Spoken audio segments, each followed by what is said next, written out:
খবর 24 সাথে আপনাকে স্বাগত। নতুন নতুন খবর জানার জন্য আমাদের চ্যানেলে চোখ রাখুন।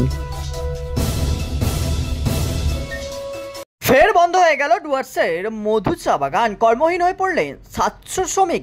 7 বছর বন্ধ থাকার পর 2022 সালে আলিপুরদুয়ারের কালচিনির মধু চা বাগান খুলে যায়, কিন্তু 3 বছর না যেতে যেতেই ফের সোমবার বন্ধ হয়ে গেল ওই চা বাগান। এর আগে মধু চা বাগানে 961 জন শ্রমিক ছিল। বাগানটি খোলার পর শ্রমিক সংখ্যা দাঁড়ায় 700 জন। এই বাগান টিএসওপির মাধ্যমে অন্য মালিককে দিতে বাগানের শ্রমিকরা মিছিল করে হাসিমারা থানায় অভিযোগ দায়ের করে।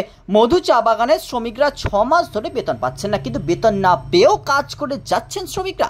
রবিবার শ্রমিকরা মিছিল করে হাসিমারা থানায় অভিযোগ দায়ের করেন। ফলে টনক নড়ে মালিক পক্ষে। রবিবার রাতে চা বাগানটিতে সাসপেনশন অফ ওয়ার্কের নোটিশ ঝুলিয়ে বাগান ছেড়ে উধাও হয়ে যান ম্যানেজমেন্ট। ম্যানেজার, সহকারী ম্যানেজার সকলেই চলে যান। ফের সংকটে মধু চা বাগান।